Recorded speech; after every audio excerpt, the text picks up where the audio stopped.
The scissors moved with practiced precision through Maria's fingers, each snip calculated and deliberate. Steam rose from the wash basin behind her, carrying the scent of lavender shampoo and something else she couldn't quite identify. The morning light filtered through the frosted windows of Belleza Salon, casting everything in a soft golden hue that made the chrome fixtures gleam like promises. But something felt wrong. Before we jump back in, tell us where you're tuning in from, and if this story touches you, make sure you're subscribed, because tomorrow I've saved something extra special for you. Not chaotic wrong, just misaligned, like a song playing in the wrong key. Maria paused mid-cut, her client's dark hair falling in perfect layers around her shoulders. The woman in the chair scrolled through her phone, oblivious to the tension that had settled over the salon like morning fog. Behind them, the usual chatter of stylists and clients continued, but the rhythm was off. 3 men had entered 20 minutes ago. They didn't book appointments. They didn't speak to the receptionist. They simply walked in, surveyed the room with eyes that catalogued exits and blind spots, then took seats in the waiting area. One wore a perfectly pressed suit that cost more than most people made in a month. Another kept his hands in his jacket pockets, fingers moving against something metallic. The third never stopped watching the mirrors. Maria's training kicked in without conscious thought. Peripheral vision assessment, threat level evaluation, escape route identification. Skills she'd hoped never to use again, muscle memory from a life she'd tried to leave behind. She finished the cut with steady hands, though her pulse had quickened imperceptibly. The client admired her reflection, paid, and left, still unaware that anything had changed. The salon's owner, Carmen, emerged from the back office with a stack of towels pressed against her chest like armor. Her usually bright smile had dimmed to something strained and artificial. She whispered instructions to the other stylists, quick words about early lunch breaks and rescheduled appointments. Within minutes, the salon had emptied of everyone except the staff and the 3 men who hadn't moved from their seats. Maria cleaned her station with methodical care, each motion designed to appear normal while her mind raced through possibilities. The certificate was hidden in her locker, sealed in a waterproof envelope behind a false panel she'd installed herself. No one should know it existed. No one should know who she really was or what she'd been trained to do. The man in the expensive suit stood slowly, his movement fluid and controlled. He approached her station with the confidence of someone accustomed to having doors opened and paths cleared. His smile was warm, almost paternal, but his eyes held the cold calculation of a predator sizing up prey. "Good morning," he said, his accent carrying traces of Sinaloa mixed with American education. "You must be Maria. I've heard wonderful things about your work." She turned to face him fully, scissors still in her hand, though she held them naturally, professionally. "Thank you. Are you looking for a cut today? We don't usually take walk-ins, but I might have some time." He laughed, a sound that didn't reach his eyes. No. I'm here about something else entirely.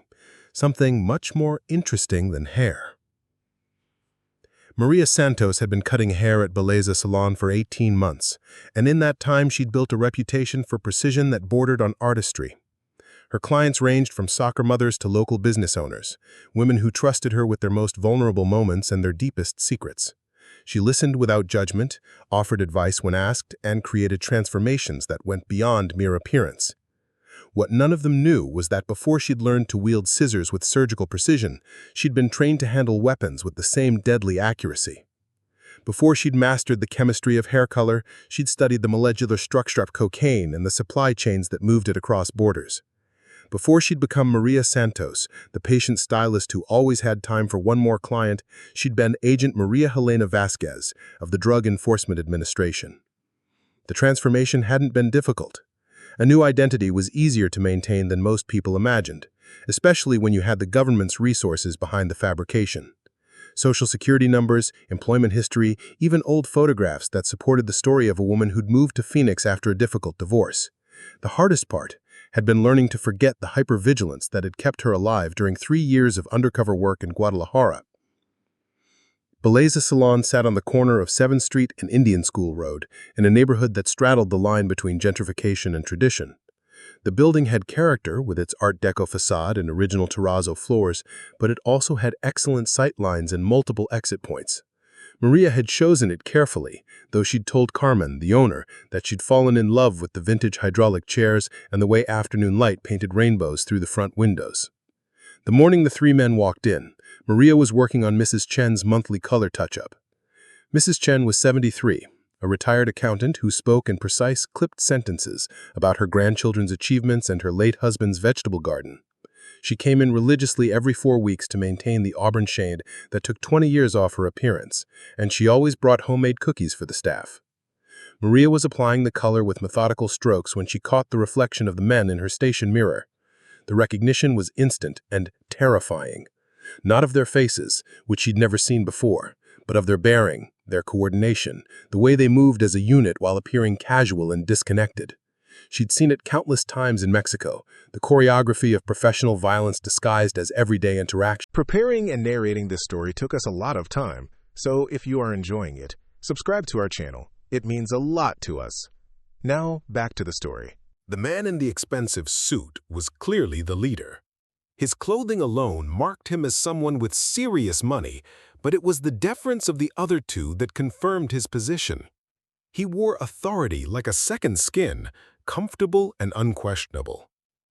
Maria pegged him as mid-40s, probably educated in the United States, definitely someone who'd climbed the cartel hierarchy through intelligence rather than brutality alone. His companions were muscle, but high-level muscle.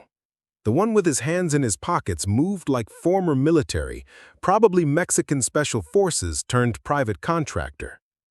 The third man had the patient stillness of a sniper, someone who could wait motionless for hours until the perfect moment presented itself.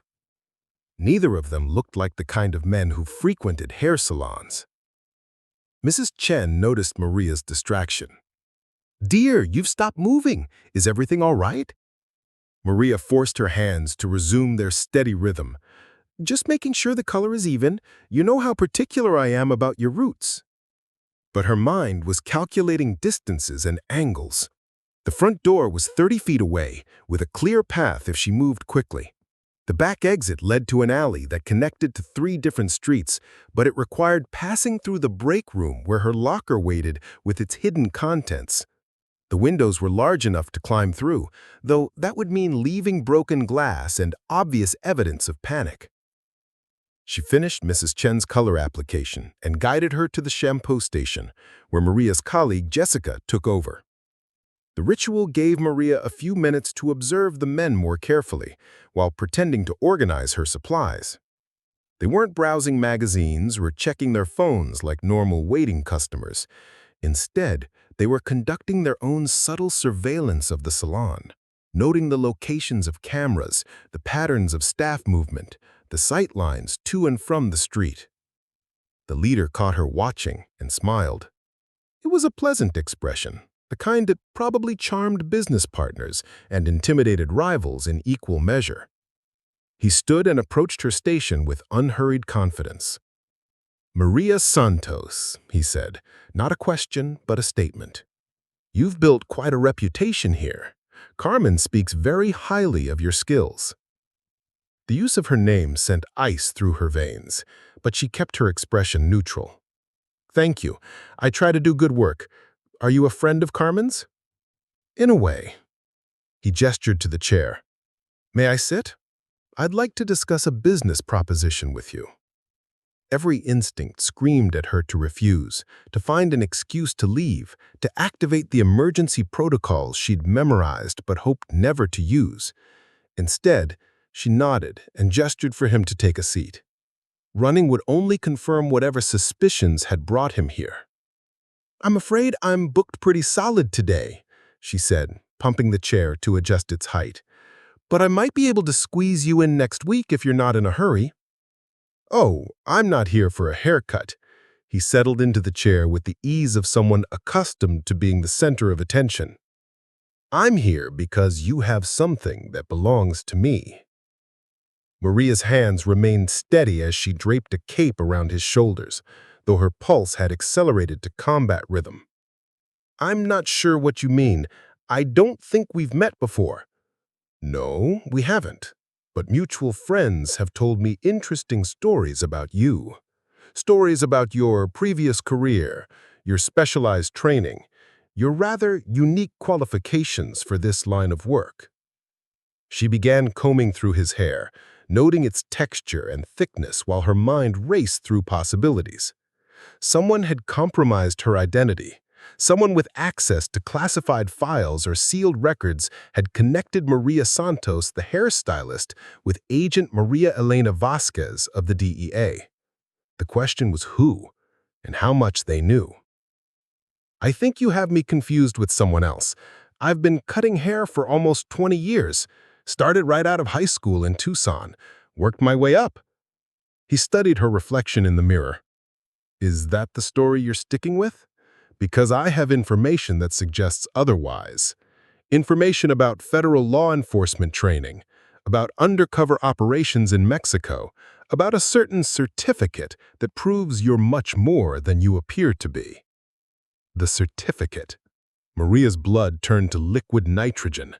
The DEA Advanced Undercover Operations Certificate was supposed to be buried so deep that only a handful of people could access it. It was her insurance policy, proof of her service and sacrifice if she ever needed to reclaim her old life.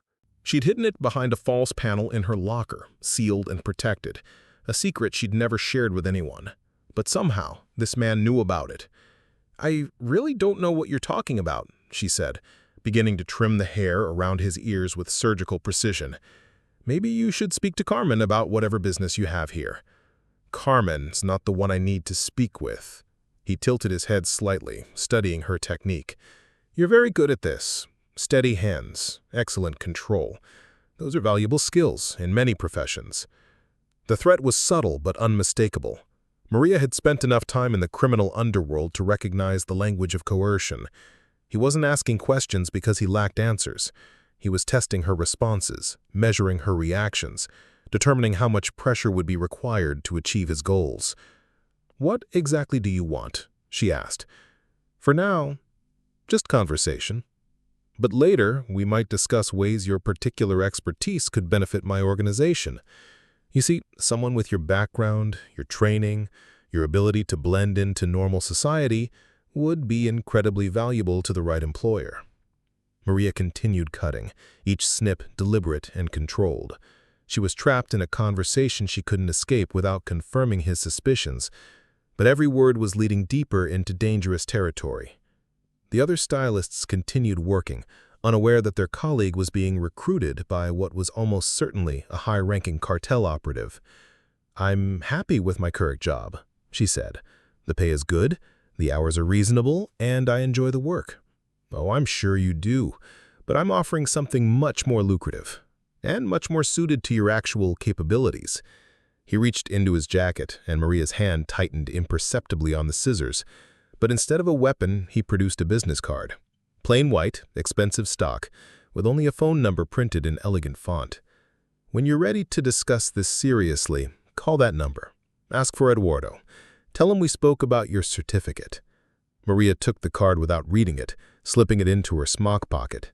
The motion was casual, professional, but her mind was already categorizing the information.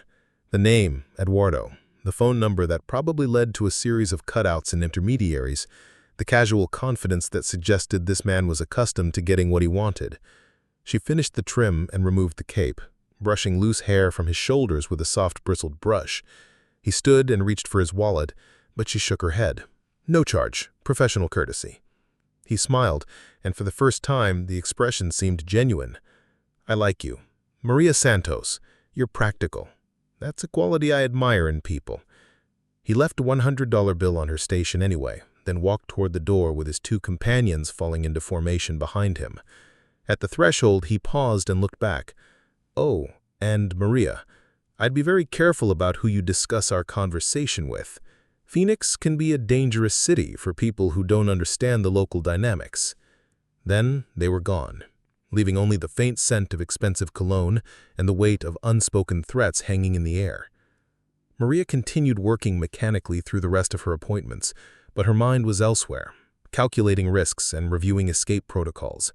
Someone had burned her cover so thoroughly that cartel leadership knew not only her real identity, but the specific details of her federal training. That level of intelligence suggested either a leak within the DEA or access to classified databases that should have been impossible to breach. During her lunch break, she retreated to the supply closet and examined the business card under better light. The paper was high quality, probably custom printed, with a watermark she didn't recognize. The phone number had a Phoenix area code, but that meant nothing in an age of forwarding services and burner phones. What mattered was the message it represented. They knew exactly who she was, and they wanted her skills. The question was what they knew about her current mission. Maria Elena Vasquez had officially resigned from the DEA 18 months ago, citing burnout and personal safety concerns. Her superiors had accepted the resignation reluctantly, understanding that 3 years undercover in Mexico had taken a psychological toll that might never fully heal. They'd helped establish her new identity as a matter of professional courtesy and mutual protection. But Maria Santos, the hairstylist, was also a fiction designed to serve a larger purpose.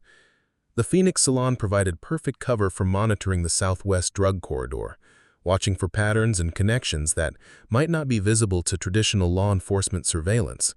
She reported her observations through encrypted channels to a handler she'd never met, using protocols so compartmentalized that even she didn't know the full scope of the operation.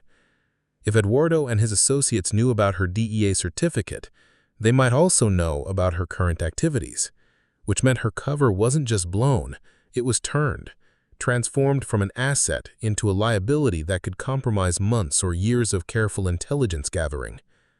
That evening, after the salon closed and the other stylists had gone home, Maria remained behind to think. She sat in her station chair staring at her reflection in the mirror, trying to see herself through Eduardo's eyes. What had given her away? Was it something she'd said or done, some unconscious habit that marked her as law enforcement?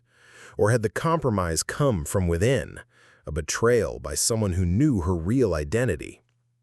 The building settled around her with small creaks and sighs, the kind of sounds that became familiar after months of working in the same space.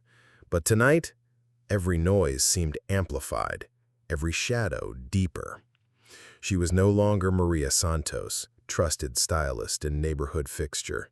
She was a federal agent whose cover had been blown by people who killed for a living. Her phone buzzed with a text message from an unknown number. "Beautiful work today. Looking forward to our next conversation." Maria stared at the screen for a long moment, then deleted the message and began planning her next move. Eduardo had made his opening gambit, revealing just enough knowledge to establish his leverage while keeping his ultimate goals obscure.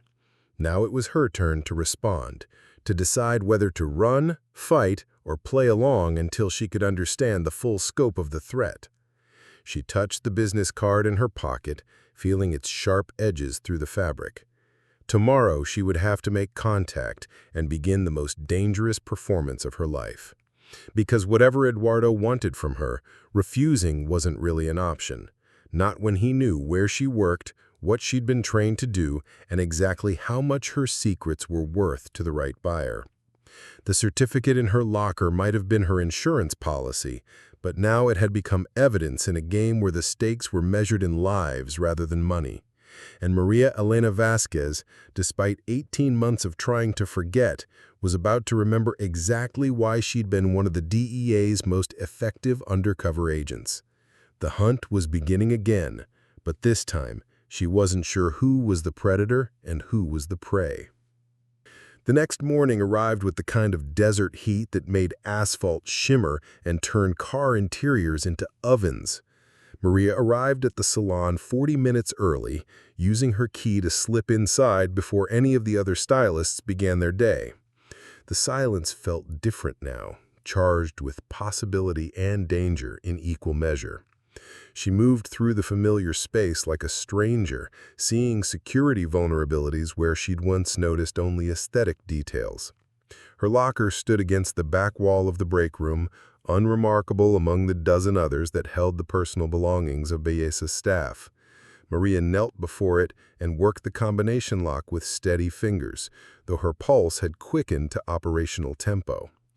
The false panel she'd installed 18 months ago remained undisturbed, its edges so seamlessly integrated that even someone searching specifically for hidden compartments might miss it.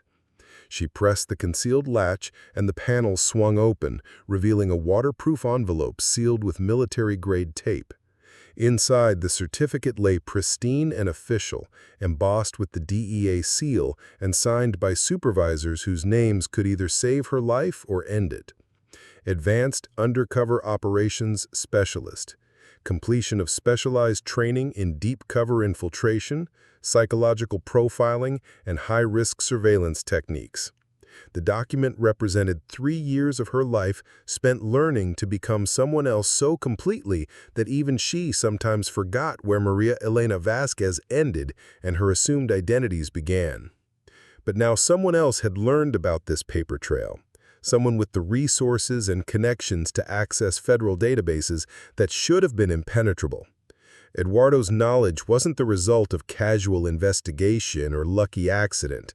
This was intelligence gathering at the highest level, which meant the cartel had either purchased information from someone within the government or developed capabilities that rivaled national security agencies. Maria photographed the certificate with an encrypted phone app, then returned it to its hiding place. The image would serve as proof of her credentials when she made contact with her handler, though she suspected that conversation would mark the end of her comfortable exile in Phoenix. The DEA protected its own, but only when their value outweighed the complications they represented. The salon door chimed as Carmen arrived carrying her usual Tuesday morning bagels and coffee for the staff. She greeted Maria with surprise and concern, noting the early arrival and the tension that Maria couldn't quite mask, despite years of practice. "Everything okay, mija? You look like you didn't sleep well." Maria forced a smile and accepted the offered coffee. "Just thinking about Mrs. Patterson's color correction this afternoon. You know how perfectionist I get about the difficult cases." Carmen studied her for a moment longer, then nodded and moved toward her office. But Maria caught the brief hesitation, the way Carmen's eyes lingered on her face as if trying to read something written there in a language she didn't quite understand. The older woman had survived 30 years in a neighborhood where businesses either adapted to local realities or disappeared quietly. She'd developed instincts about when situations were shifting from routine to dangerous. The morning proceeded with mechanical normalcy. Clients arrived for their appointments, submitted to Maria's skilled attention, and left satisfied with their transformations.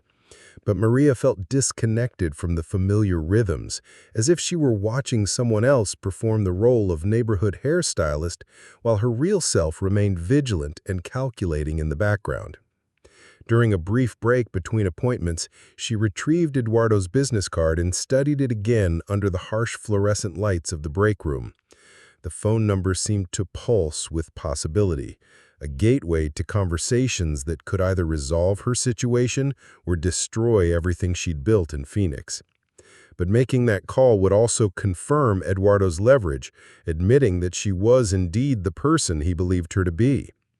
Instead, she activated a different phone, one that appeared to be an ordinary smartphone, but contained military-grade encryption and direct links to federal communication networks. Her handler would be monitoring the emergency channel, waiting for signals that might never come from assets who'd disappeared into new lives or shallow graves. The message she composed was brief and coded. "Inventory compromised. Request immediate consultation regarding asset protection protocols." The response came within minutes. "Stand by for instructions. Maintain operational security until contact established." Maria deleted both messages and returned the phone to its concealed compartment in her purse. The DEA was aware of her situation now, but federal bureaucracy moved slowly even in crisis situations. Eduardo wouldn't wait for official channels to process her case before applying additional pressure. Her afternoon appointments included a young mother getting highlights before her sister's wedding and an elderly gentleman who visited monthly for a trim and beard shaping. Both clients represented the life she'd tried to build, ordinary people with ordinary concerns who trusted her with their appearance and their casual confidences. But as she worked, Maria found herself cataloging details that might become important if her situation deteriorated. Who knew her schedule? Which clients might be questioned if she disappeared? What patterns of behavior someone could exploit to track her movement? The revelation of how deeply her thinking had shifted back toward operational paranoia was both disturbing and oddly comforting. These were skills that had kept her alive during the worst assignments of her career, mental disciplines that had allowed her to maintain cover while gathering intelligence on organizations that murdered people for asking the wrong questions. At closing time, Maria volunteered to stay late and help Carmen with inventory, though her real purpose was to conduct a thorough security assessment of the salon. She examined windows and doors for signs of surveillance equipment, checked for listening devices that might have been planted during brief moments of distraction, and reviewed the building's sightlines from multiple vantage points. What she discovered made her blood run cold. The small camera mounted near the front register had been adjusted slightly, its angle shifted to capture a better view of Maria's station. The change was subtle, probably invisible to anyone not trained to notice such modifications, but it represented a fundamental violation of her sanctuary. Someone had been inside the salon, someone with the skills and confidence to alter surveillance equipment without detection. More disturbing was the realization that the camera's new position provided perfect coverage of her interactions with clients, documenting conversations and behaviors that could be analyzed for intelligence value. Eduardo hadn't just identified her as a former federal agent. He was actively monitoring her daily activities, building a profile of her current life that could be used for leverage or elimination. Maria completed her inventory duties while fighting the urge to examine every inch of the salon for additional surveillance devices. Such a search would take hours and require equipment she didn't have access to. But more importantly, it would confirm to anyone watching that she possessed the knowledge and training to detect professional surveillance. Better to appear oblivious while privately planning countermeasures.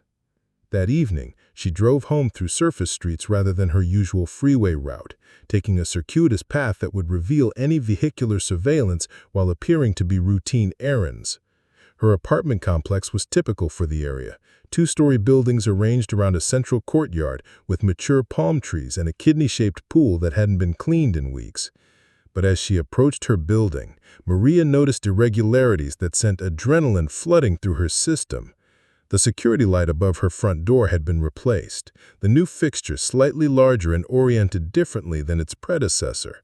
A flower delivery truck sat parked across the street, though none of the nearby units appeared to be expecting packages.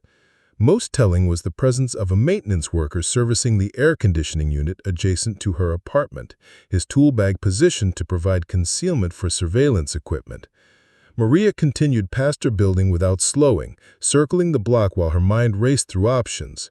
Returning to her apartment was no longer safe, but avoiding it would confirm Eduardo's suspicions about her professional background.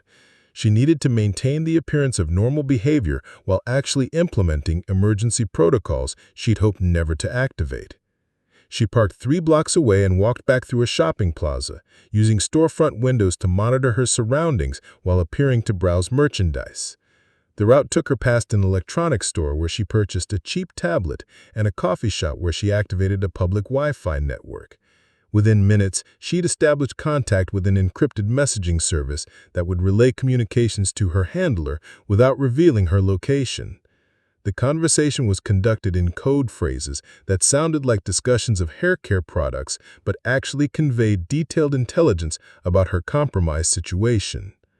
Her handler's responses were equally oblique, but Maria understood that extraction protocols were being activated and that she should maintain her cover for 48 hours while arrangements were finalized. But 48 hours was an eternity when dealing with an organization that had already demonstrated intimate knowledge of her background and current activities. Eduardo hadn't made contact again since his visit to the salon, but that silence was more ominous than continued pressure. Professional criminals didn't reveal their advantages without having specific plans for exploiting them. Maria returned to her apartment as darkness fell, moving with casual confidence while every sense remained hyper-alert for signs of immediate danger. The maintenance worker had departed, but the air conditioning unit now hummed with a slightly different frequency, suggesting internal modifications had been completed. Her front door showed no signs of forced entry, though that meant little when dealing with people who possessed sophisticated lock-picking equipment. Inside, her home felt subtly different, as if someone had moved through the space with careful attention to replacing objects in their original positions. The sensation was purely intuitive, based on years of experience in environments where survival depended on noticing the smallest details. But intuition had saved her life more than once, and she trusted it now, even without concrete evidence. Her laptop computer said exactly where she'd left it, but a forensic examination would probably reveal that its hard drive had been cloned while she was at work.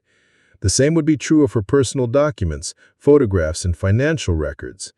By now, Eduardo's people had compiled a comprehensive dossier on Maria Santos, identifying friends, family members, and routine activities that could be used to apply pressure or create leverage. But they'd also made a crucial mistake. By revealing their surveillance capabilities so early in the relationship, they'd given her information about their resources and priorities. The camera modification at the salon, the air conditioning unit monitoring, the apartment search, these were expensive operations requiring significant manpower and technical expertise. Eduardo wasn't just curious about her background, he was preparing for a major recruitment effort that would require detailed psychological profiling and strategic planning. That night, Maria lay in bed staring at the ceiling while calculating probabilities and potential responses. Sleep was impossible when every shadow might conceal a threat, and every sound could signal the approach of people who had already demonstrated that they could penetrate her carefully constructed security. But exhaustion would compromise her judgment, and she needed to remain sharp for whatever challenges the next day would bring. Instead, she practiced meditation techniques learned during her original DEA training, breathing exercises designed to maintain calm focus in high-stress situations. Her mind drifted through memories of Mexico, recalling the faces of cartel operatives she'd met during 3 years of undercover work. Eduardo hadn't been among them, but his bearing and methodology suggested connections to the Sinaloa organization, one of the most sophisticated criminal enterprises in North America. If Eduardo represented Sinaloa interests in Arizona, then Maria's situation was far more dangerous than a simple recruitment attempt. The cartel didn't invest resources in low-level operations or waste time on individuals who couldn't provide significant value. Her training and background had apparently convinced them that she could serve their interests in ways that justified considerable risk and expense. The question was what they actually wanted from her. Traditional cartel operations in Arizona focused on smuggling routes and distribution networks, activities that wouldn't require someone with her specific expertise. But Sinaloa had been expanding into more sophisticated criminal enterprises, including money laundering operations that required infiltration of legitimate businesses and government agencies. And former DEA agent with proven undercover abilities would be invaluable for such activities, particularly someone whose federal connections remained intact despite her official resignation. Maria rose before sunrise and prepared for what might be her last normal day at Bellasa Salon. She dressed carefully, choosing clothing that appeared casual but provided concealment for the defensive tools she'd decided to carry. Her makeup was applied with extra attention to detail, creating the illusion of calm confidence while her pulse drummed with anticipation. The morning commute took her past familiar landmarks that now seemed charged with new significance. The coffee shop where she bought her daily latte, the dry cleaner where she dropped off her work clothes, and the small park where she sometimes ate lunch. All of these places had become potential surveillance points or meeting locations. Her ordinary life had been transformed into a tactical environment where every interaction carried hidden meanings and every decision could have lethal consequences. At the salon, she found Carmen already preparing for the day, arranging supplies and reviewing the appointment schedule with unusual attention to detail. The older woman looked up as Maria entered, her expression mixing concern with something that might have been resignation. "We need to talk," Carmen said quietly, "before the others arrive." Maria nodded and followed her into the small office behind the reception area. Carmen closed the door and activated a small radio, turning up the volume to mask their conversation from any surveillance devices that might have been planted overnight. "I've been running this place for 15 years, Carmen began. "I've seen stylists come and go, dealt with difficult customers, managed through recessions and renovations, but I've never had men like those who visited yesterday." Maria remained silent, allowing Carmen to set the pace of the conversation. The older woman was clearly struggling with information she didn't fully understand but recognized as dangerous. "After they left, I made some phone calls, talked to people in the neighborhood who've been around longer than me, people who understand how certain businesses operate in this part of town. What I learned scared me, Maria. Those men weren't customers or even ordinary criminals. They represent people who don't negotiate or compromise or forgive mistakes." Carmen paused, studying Maria's face for reactions that might confirm her suspicions. "I don't know who you really are or what you did before you came here, but I know you're not just a hairstylist who learned her trade in Tucson. You move like someone who's been trained for violence, you notice things that normal people miss, and you ask questions that suggest you understand how dangerous people think."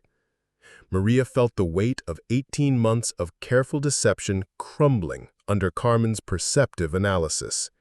The older woman had been watching and evaluating, drawing conclusions that Maria had hoped would remain hidden indefinitely. "I also know that good people sometimes have to do bad things to survive," Carmen continued. "And sometimes they have to disappear when the past catches up with them. If that's your situation, I want you to know that I'll help however I can, but I also need to protect my other employees and my business." The offer was generous and dangerous in equal measure. Carmen was proposing to become an accomplice in whatever deception Maria was maintaining, but she was also acknowledging that the salon itself had become a potential target. Eduardo's interest in Maria could easily expand to include anyone who supported or protected her. "I appreciate your concern," Maria said carefully, "but I think you might be overestimating the situation. Sometimes difficult customers are just difficult customers." Carmen shook her head. "Those men weren't customers. They were conducting business, and you were the subject of their discussion. Whatever they want from you, it's not something you can handle by pretending it isn't happening." Before Maria could respond, the front door chimed as the first stylist arrived for her shift. Carmen switched off the radio and opened the office door, but her expression remained troubled as they returned to the main salon area. The day proceeded with artificial normalcy, clients arriving for their appointments while Maria struggled to maintain focus on routine tasks. Every conversation felt scripted, every interaction tinged with the possibility of hidden surveillance or unintended revelation. She found herself analyzing the faces of walk-in customers, wondering which ones might be conducting reconnaissance for Eduardo's organization. During her lunch break, Maria finally made the call that Eduardo had been waiting for. She dialed the number from the business card, using a burner phone purchased that morning from a convenience store 3 miles from the salon. Eduardo's voice was warm and professional when he answered. "Maria, I was wondering when I'd hear from you. I hope you've had time to consider our conversation." "I'm not sure I understand what you want from me," she replied, "but I'm willing to listen." "Excellent. Meet me at the Desert Botanical Garden this evening at 6. Come alone and bring the documentation we discussed. I think you'll find our conversation very enlightening." The line went dead before Maria could respond, leaving her staring at the phone while her mind raced through implications and possibilities.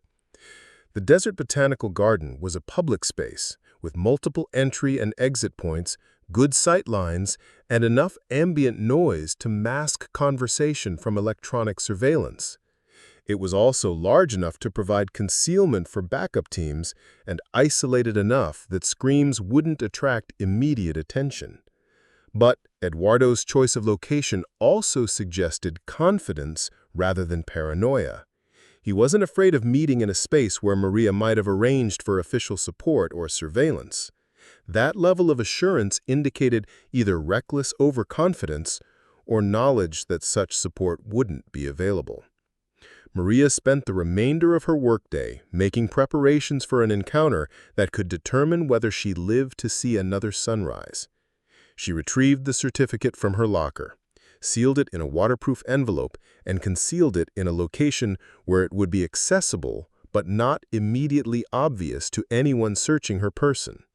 She also activated the emergency beacon concealed in her watch, a device that would transmit her location to federal monitoring stations if she failed to deactivate it within 12 hours.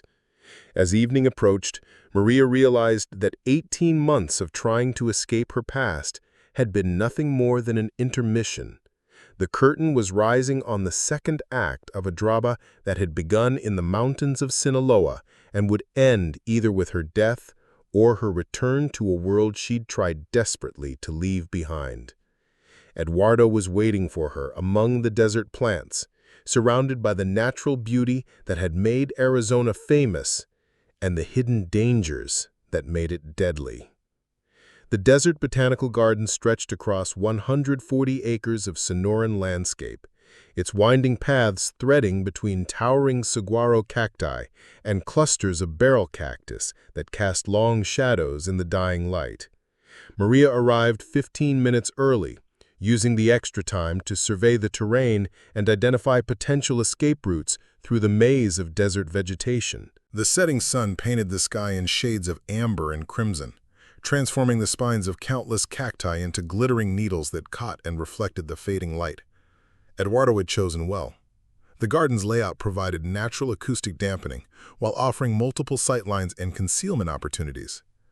More importantly, the location suggested confidence rather than paranoia, a willingness to meet in a space where violence would be immediately noticed by security cameras and evening visitors. He was either supremely assured of his position or playing a game whose rules Maria didn't yet understand. She found him near the butterfly pavilion, standing motionless among a grove of ocotillo plants, whose scarlet blooms attracted the last hummingbirds of the day. He wore casual clothing that managed to look expensive despite its apparent simplicity, and his posture conveyed the relaxed alertness of someone accustomed to dangerous conversations in beautiful places. Maria approached from his left side, maintaining enough distance to react if the situation deteriorated while appearing casual to any observers. The envelope containing her certificate created a slight bulk against her ribs where she'd concealed it beneath her jacket.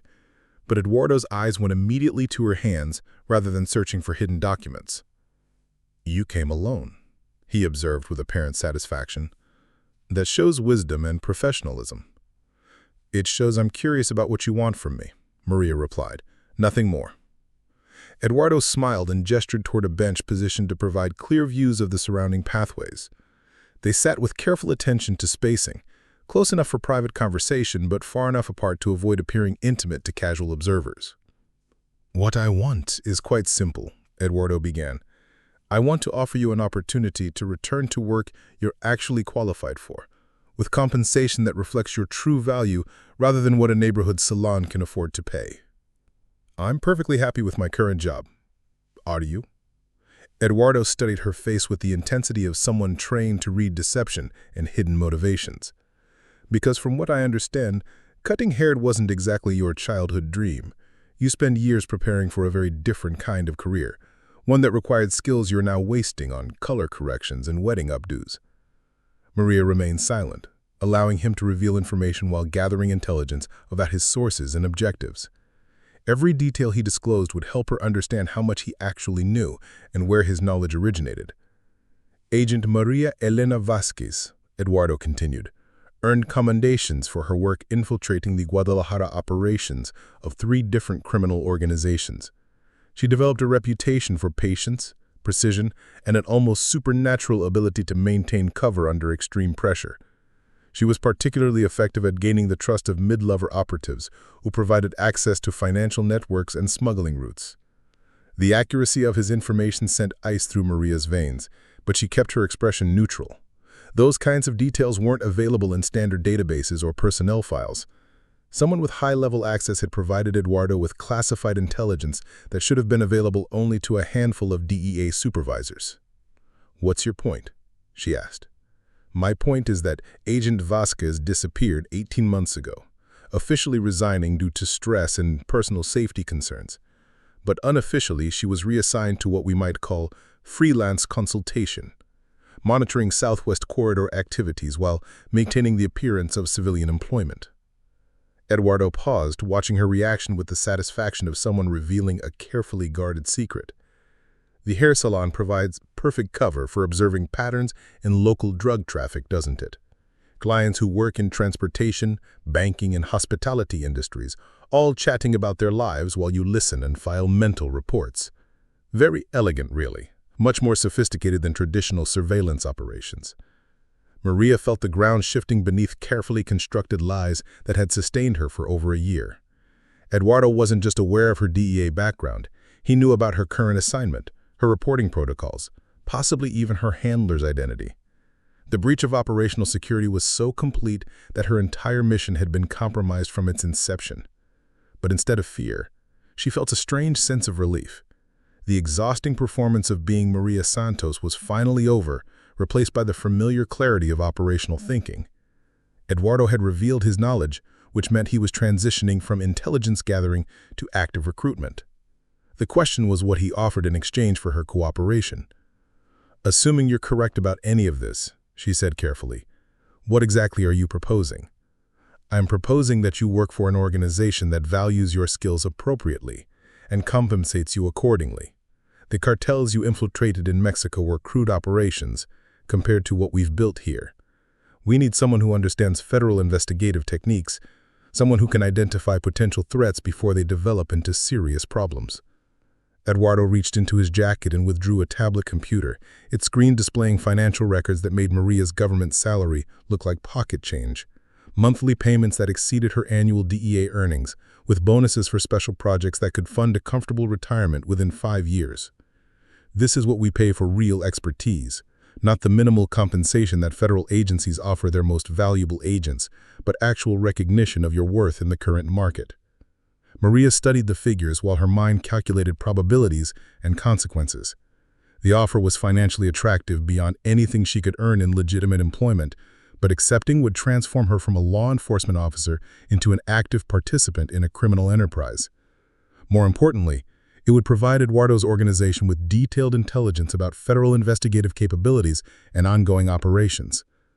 What would you expect in return for this generosity?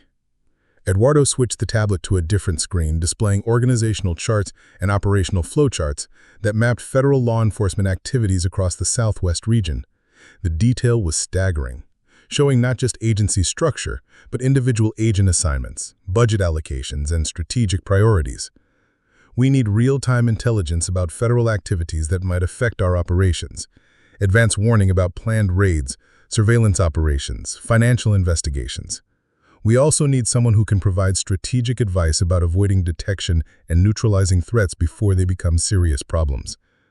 The scope of what he was requesting amounted to comprehensive betrayal of everything Maria had sworn to protect. Eduardo wasn't just asking her to ignore certain activities or provide occasional intelligence updates. He wanted her to become an active participant in undermining federal law enforcement across multiple states and agencies.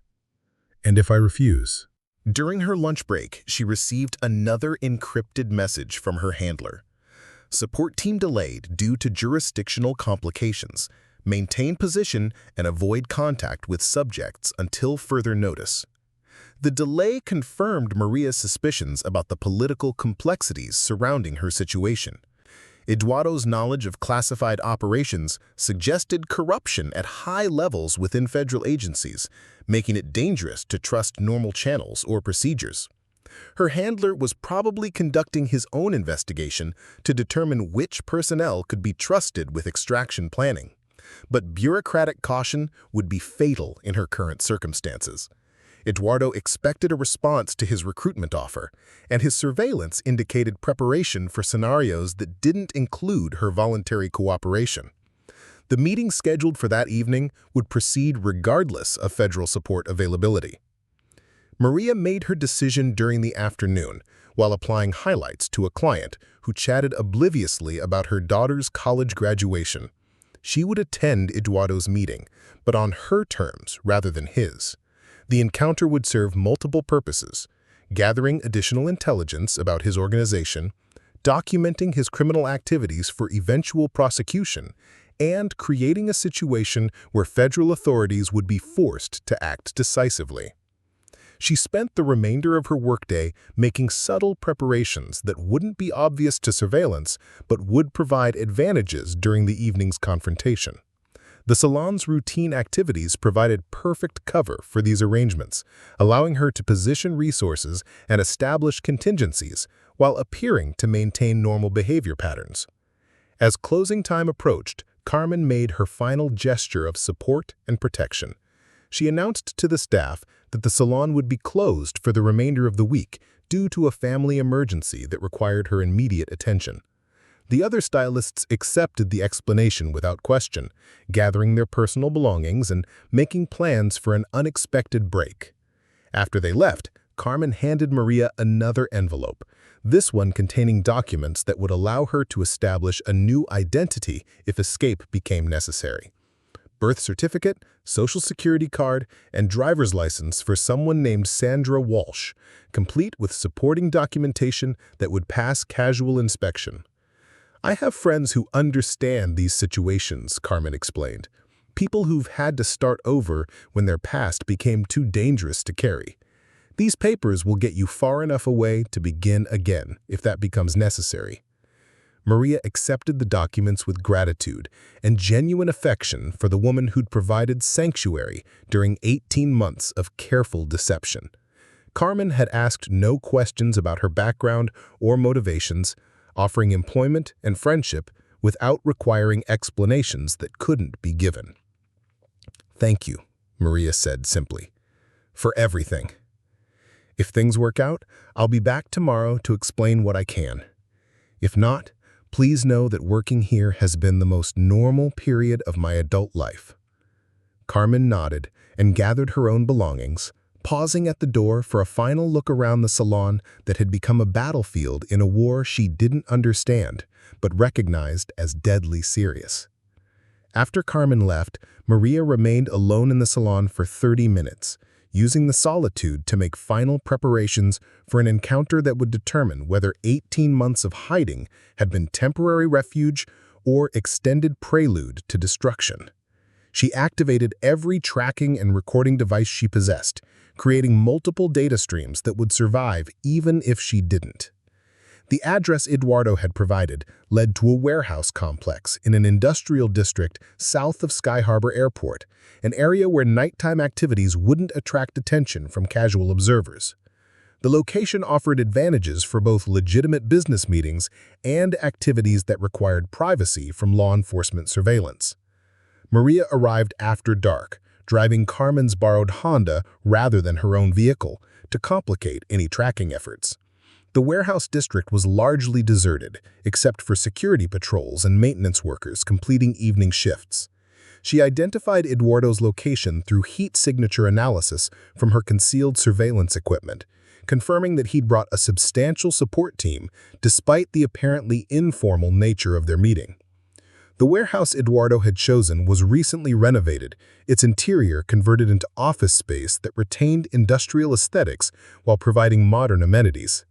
He waited in a conference room whose windows had been covered with reflective film, preventing external observation while allowing occupants to monitor surrounding approaches. Maria entered through the main door, noting the positions of at least 6 armed personnel who'd been positioned to provide security while maintaining the appearance of routine business activity. The level of preparation suggested that Eduardo considered this meeting crucial to his organization's interests, important enough to risk exposing significant resources and personnel. "You came," Eduardo observed as she took a seat across from him at a polished conference table. "I wasn't entirely certain you would." "I'm here to listen," Maria replied. "Whether I accept your offer depends on what you're actually proposing and what guarantees you can provide." Eduardo activated a presentation system that filled the room's main wall with detailed organizational charts showing the structure of his criminal enterprise. The scope was staggering, encompassing everything from traditional drug trafficking to sophisticated financial operations that laundered money through legitimate businesses across multiple states. "This is what you'd be joining: not a crude street-level operation, but a corporation that happens to operate outside legal constraints. We provide services that people want, generate substantial profits, and maintain professional standards that most legitimate businesses would envy. The presentation continued for 20 minutes, detailing salary structures, benefit packages, and career advancement opportunities that would be attractive in any industry. Eduardo had clearly studied corporate recruitment techniques, adapting them to present criminal enterprise as merely another career option with superior compensation and more interesting challenges. But Maria was gathering intelligence rather than considering employment opportunities. Every detail Eduardo revealed provided valuable information about his organization's structure, personnel, and operational methods. The recording devices concealed in her clothing were capturing evidence that would support prosecutions across multiple jurisdictions. What specific role would you want me to fill? Intelligence analysis and strategic planning, Eduardo replied. You'd work directly with me to assess federal law enforcement activities and develop countermeasures that protect our operations. You'd also participate in recruitment efforts, identifying other law enforcement personnel who might be willing to provide cooperation in exchange for appropriate compensation. The scope of what he was proposing amounted to systematic corruption of federal agencies on a scale that would cripple law enforcement effectiveness across the Southwest. Eduardo wasn't just seeking intelligence, he was planning to build a network of compromised agents who would provide comprehensive protection for criminal activities. Maria leaned back in her chair, appearing to consider the offer while actually preparing for the confrontation she'd planned from the beginning of the evening. Eduardo had revealed enough information to justify major federal investigations, but only if she survived to deliver the intelligence she'd gathered. "There's something I need to show you before I make my decision," she said, reaching into her jacket for the envelope containing her Berea certificate. But instead of producing the document Eduardo expected, Maria activated a device that would simultaneously transmit her location to federal authorities and begin broadcasting everything happening in the conference room to remote monitoring stations.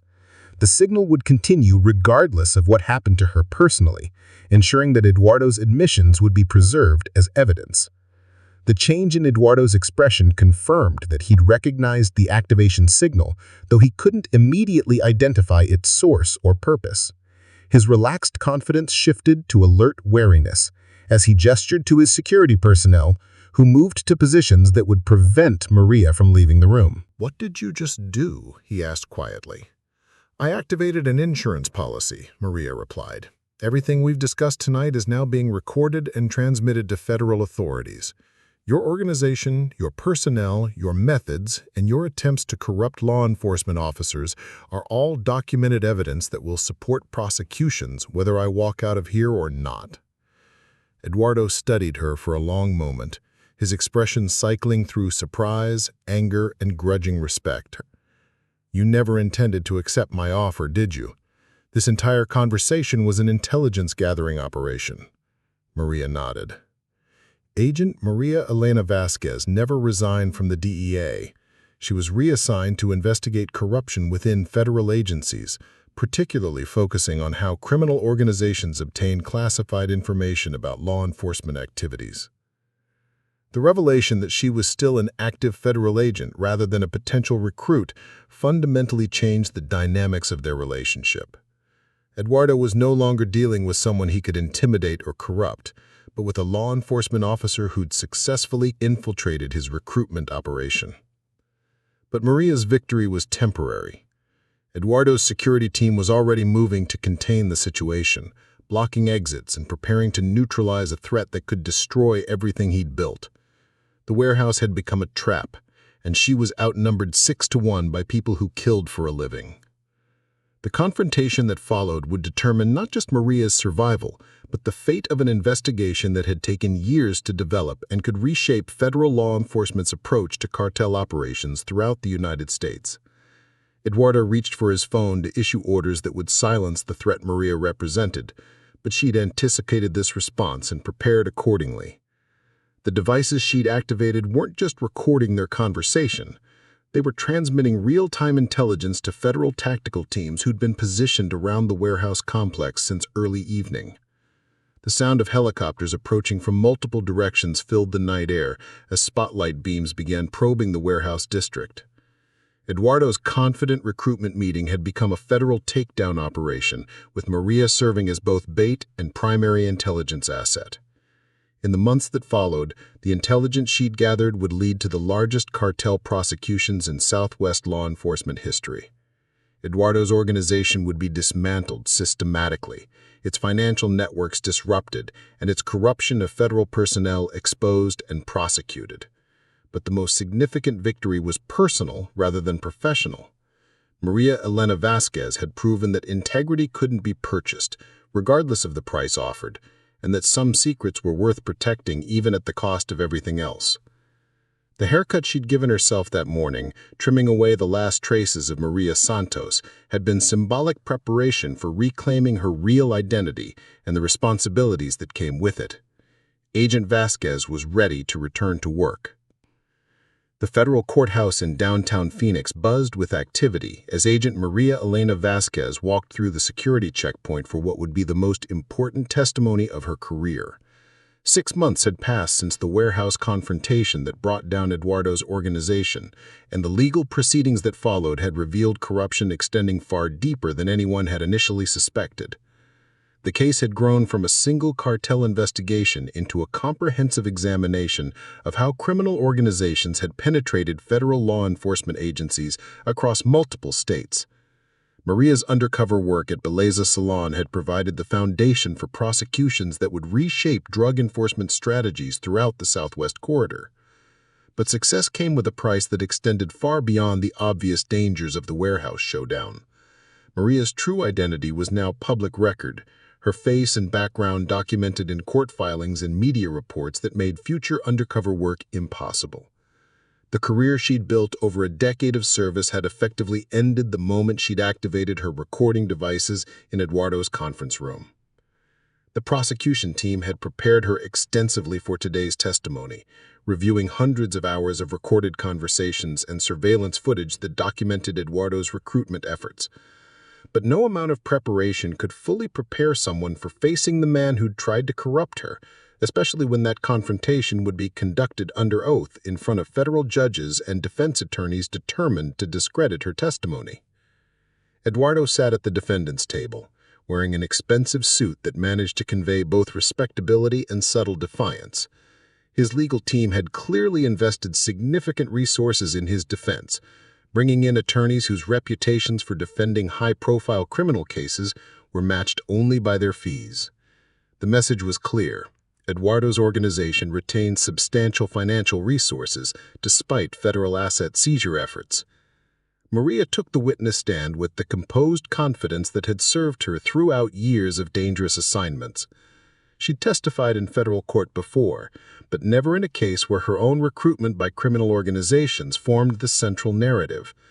The prosecution's strategy was to use her personal experience to illustrate the sophisticated methods cartels employed to corrupt law enforcement personnel. The lead prosecutor, Assistant United States Attorney Sarah Chen, began with questions designed to establish Maria's credentials and the scope of her undercover experience. The testimony covered her training, her assignments in Mexico, and the specialized skills that had made her valuable to both federal agencies and criminal organizations. Agent Vasquez, can you explain to the jury why the defendant would have considered you a valuable recruit? Maria turned to face the jury, ordinary citizens who probably had little understanding of the complexities involved in long-term undercover operations. My background in deep cover work meant I understood how criminal organizations think and operate. I also had access to federal databases and communication networks that would provide real-time intelligence about law enforcement activities. The prosecution methodically established the timeline of Eduardo's recruitment efforts, from his initial visit to the Salon through the warehouse meeting where he'd revealed the scope of his criminal enterprise. Maria's testimony was supported by audio recordings, surveillance footage, and financial documents that painted a comprehensive picture of systematic corruption attempts. But the defense team's cross-examination proved more challenging than anticipated. Eduardo's attorneys had clearly done extensive research into Maria's background, identifying inconsistencies and contradictions that could be used to question her credibility and motivations. Agent Vasquez, isn't it true that you violated federal protocols by maintaining your undercover assignment without proper supervisory oversight? The question struck at the heart of concerns that had plagued the investigation from its beginning. Maria's freelance intelligence gathering had operated in a legal gray area that made some of her evidence potentially inadmissible and raised questions about whether her actions had been officially authorized. My assignment was approved through appropriate channels, though the operational details were compartmentalized for security reasons. But you don't have documentary evidence of this approval, do you? The supervising agent who allegedly authorized your mission died in a car accident 3 months before the defendant's arrest, leaving no corroborating testimony about your official status. The defense attorney's implication was clear. Maria might have been operating as a rogue agent pursuing personal vendettas rather than legitimate law enforcement objectives. The suggestion was false, but it raised doubts that could undermine the prosecution's entire case. Maria's response was measured and professional, drawing on years of experience testifying in hostile environments. The compartmentalized nature of the operation was designed to protect both the investigation and participating personnel. The lack of traditional documentation doesn't invalidate the mission's legitimacy. The cross-examination continued for hours, with defense attorneys probing every aspect of Maria's testimony for weaknesses that could create reasonable doubt about Eduardo's guilt. They focused particularly on her psychological state during the undercover assignment, suggesting that 18 months of isolation and deception had compromised her judgment and reliability. Isn't it true, Agent Vasquez, that you'd been diagnosed with post-traumatic stress disorder following your previous assignments in Mexico? The question was designed to undermine her credibility by suggesting mental instability, but Maria had anticipated this line of attack and prepared accordingly. PTSD is a common consequence of high-stress assignments, and federal agencies provide appropriate treatment and support. My psychological evaluations consistently confirmed my fitness for duty.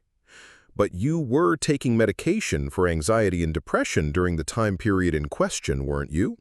Medications that can affect judgment and memory formation? Maria acknowledged the medication while explaining that her treatment had been supervised by federal medical personnel and hadn't impaired her professional capabilities. But the defense had successfully planted seeds of doubt about her mental state during crucial periods of the investigation. The prosecution's redirect examination focused on the concrete evidence that supported Maria's testimony: recorded conversations, financial transactions, and surveillance footage that documented Eduardo's criminal activities regardless of any questions about her psychological condition. The technical evidence was overwhelming, providing multiple independent confirmations of the testimony she'd provided. But the most powerful moment came when the prosecution played the complete audio recording of Eduardo's final recruitment pitch in the warehouse conference room. His voice filled the courtroom as he described the scope of his criminal enterprise and the systematic corruption of federal personnel he'd been planning. The jury listened in stunned silence as Eduardo detailed payment structures for corrupted agents, described methods for avoiding federal surveillance, and outlined plans for expanding cartel influence throughout law enforcement agencies in Arizona, New Mexico, and California.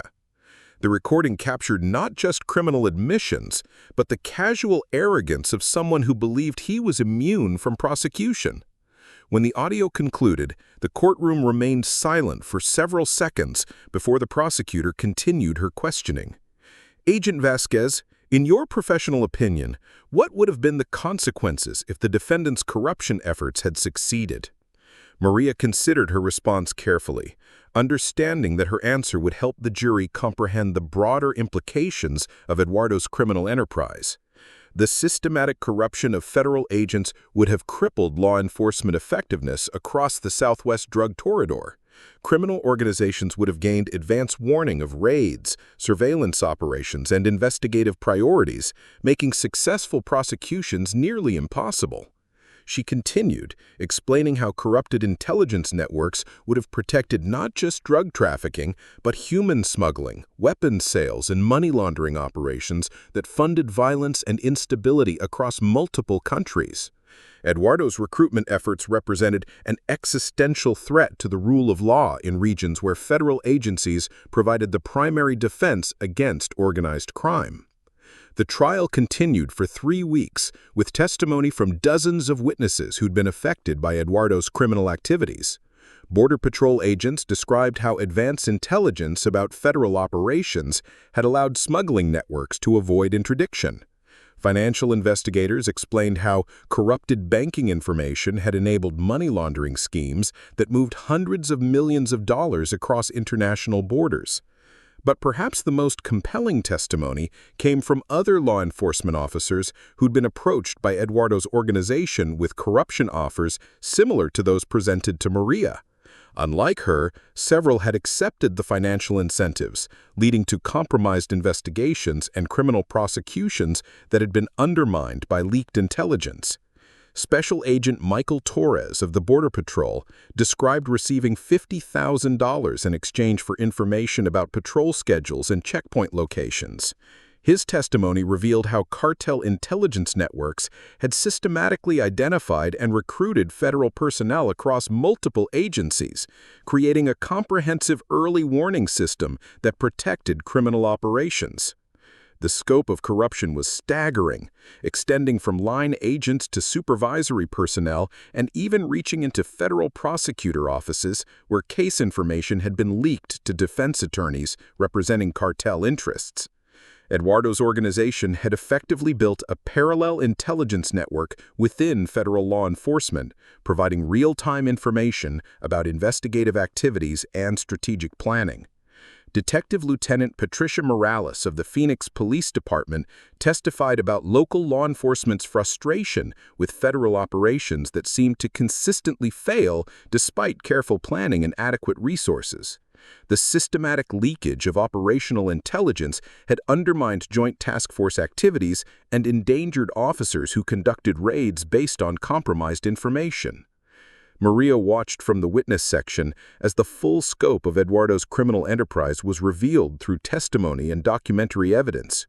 Her personal confrontation with corruption had been just one element of a much larger conspiracy that had operated successfully for years before her investigation exposed its existence.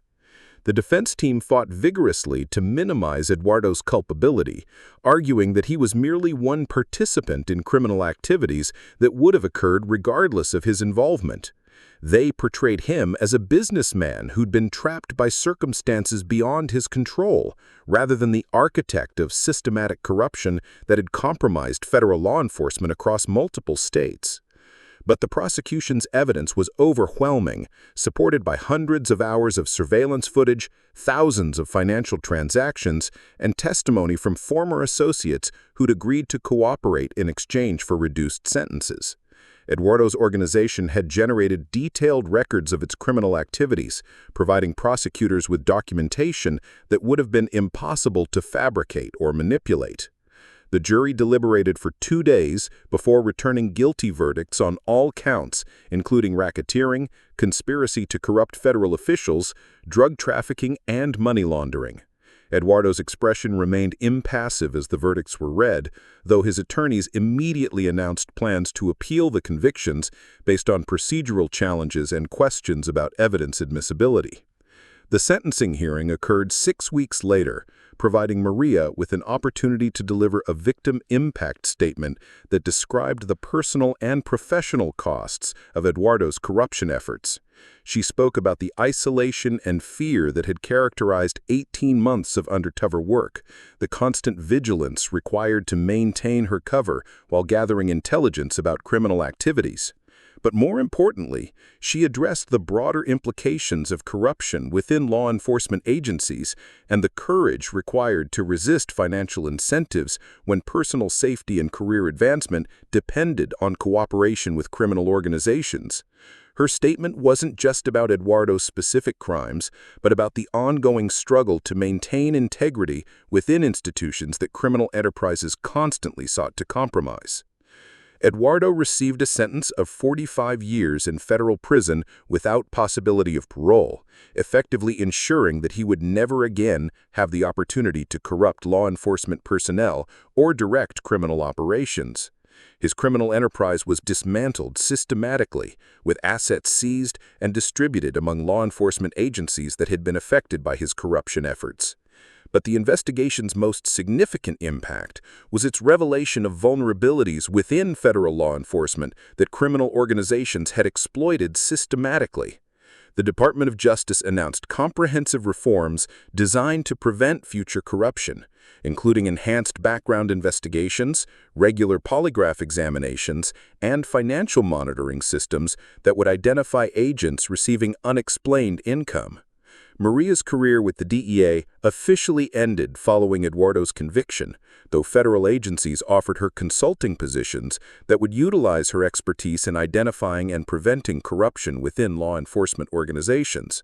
She declined most of these opportunities, choosing instead to pursue private security work that allowed her to apply her skills without the bureaucratic constraints that had complicated her federal service.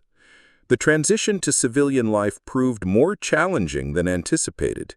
18 months of playing Maria Santos had been preparation for returning to her real identity, but the publicity surrounding Eduardo's trial made true anonymity impossible.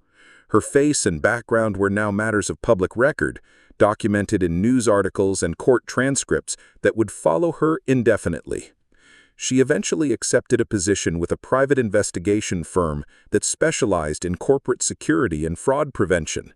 The work utilized her analytical skills and understanding of criminal psychology while providing the intellectual challenges that had made her federal career satisfying. More importantly, it allowed her to help legitimate businesses protect themselves from the kind of sophisticated criminal enterprises that Eduardo had represented. Carmen had kept Belleza Salon closed for 2 months following Maria's departure, citing family emergencies that required her complete attention. When she finally reopened, the business operated under enhanced security measures designed to prevent future infiltration by criminal organizations. The salon's reputation survived the publicity surrounding Eduardo's trial, though Carmen occasionally dealt with curiosity seekers who wanted to see where a federal agent had worked undercover. The other stylists who'd worked alongside Maria during her 18-month assignment learned about her true identity through news coverage of the trial. Their reactions ranged from shock and betrayal to admiration for her courage in maintaining such an elaborate deception while pursuing dangerous criminals. Most eventually accepted that her presence had actually made the salon safer by ensuring that criminal activities in the neighborhood were being monitored by law enforcement. Jessica, the young stylist who'd worked at the station next to Maria's, struggled most with the revelation that her trusted colleague had been living a completely fabricated life. Cartel organizations had developed detailed dossiers on federal personnel, identifying individuals who were experiencing financial difficulties, personal problems, or career disappointments that made them susceptible to corruption approaches. Several dozen additional agents were identified as having accepted payments from criminal organizations in exchange for intelligence about federal operations. Some had provided relatively minor information about administrative matters, while others had compromised major investigations that had required years of preparation and resource investment. The prosecution of these additional corruption cases continued for more than 2 years, resulting in hundreds of criminal convictions and the implementation of comprehensive reforms designed to prevent future infiltration of federal law enforcement agencies. The Department of Justice established new protocols for monitoring agent finances, conducting regular security interviews, and identifying behavioral changes that might indicate compromise by criminal organizations. Maria followed these developments from her new career in private security, occasionally providing expert testimony in cases where her understanding of criminal psychology and corruption methods proved relevant.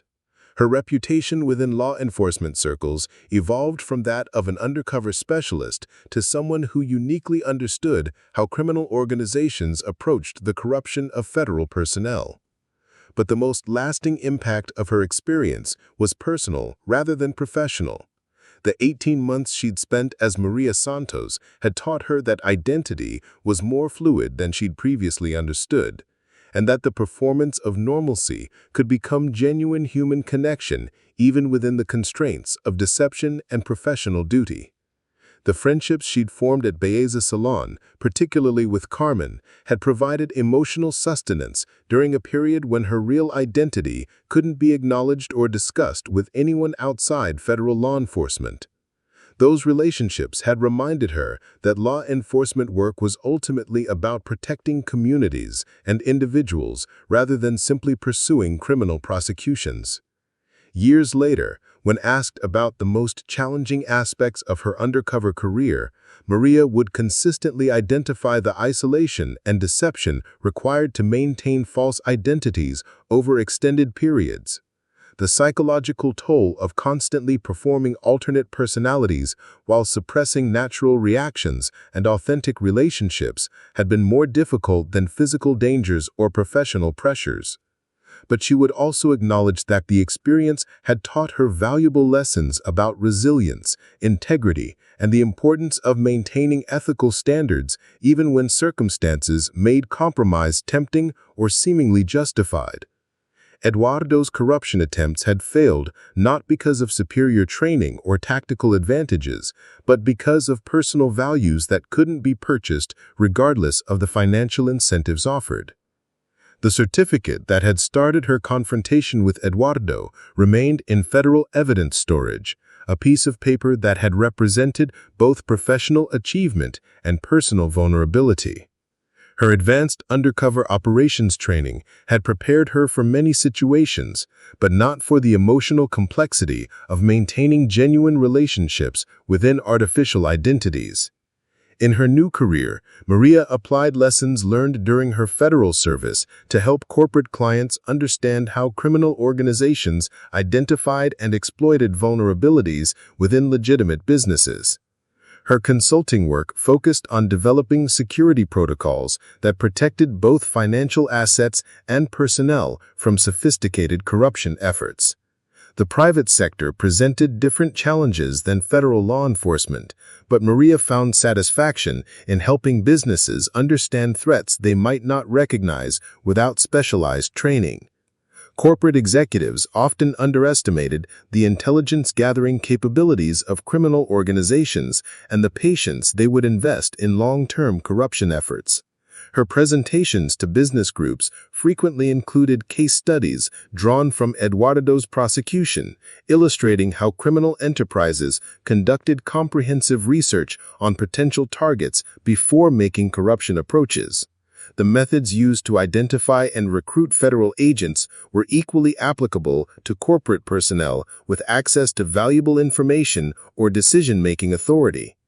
Maria's expertise proved particularly valuable to companies operating in regions where criminal organizations maintained significant presence.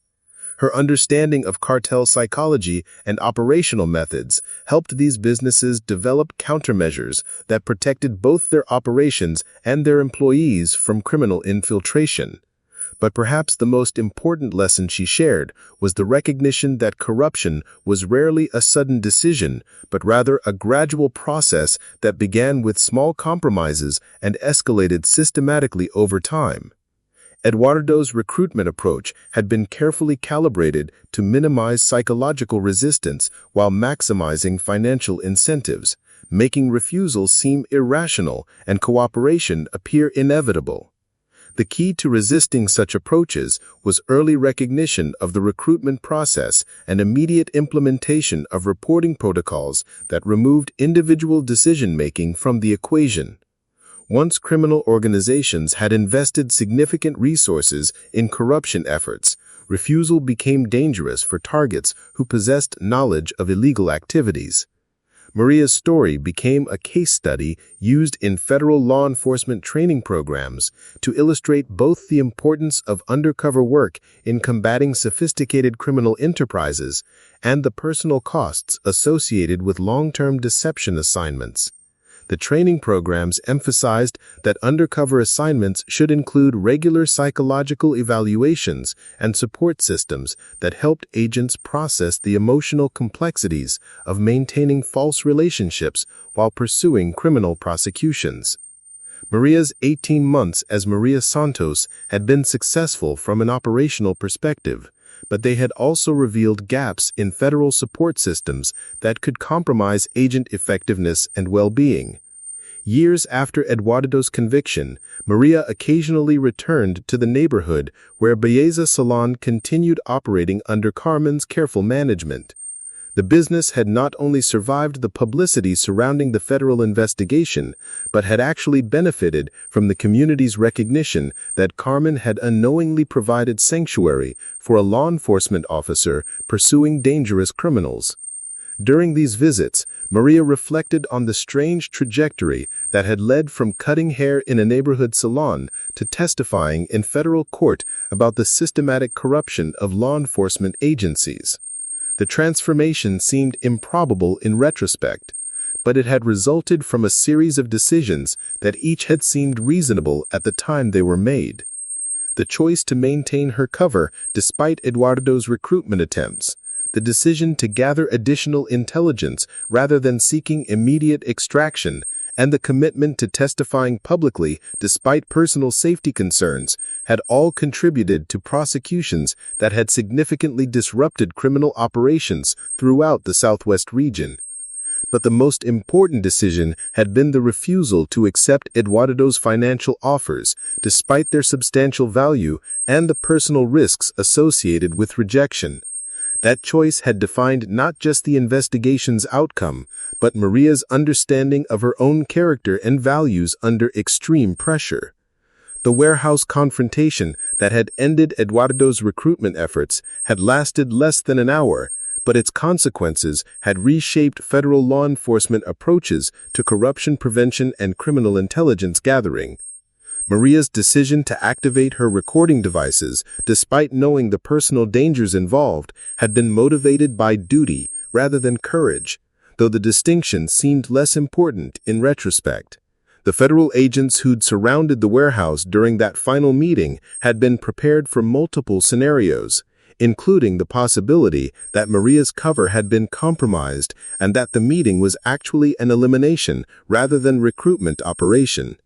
The tactical team's successful intervention had prevented Eduardo from silencing the investigation through violence, though other criminal organizations had drawn their own lessons from his operational failures. Maria's transition from federal agent to private consultant had required adaptation to different ethical standards and operational constraints, but it had also provided opportunities to apply her expertise in ways that directly protected innocent people from sophisticated corruption enterprises. Her consulting work continued the mission that had defined her federal career, though with different methods and objectives. The certificate that had nearly cost her life remained a symbol of professional achievement rather than personal vulnerability, though Maria now understood how criminal organizations could transform assets into liabilities through intelligence gathering and strategic application of pressure. Her training and experience remained valuable, but they also marked her as someone who understood how criminal enterprises operated at the highest levels.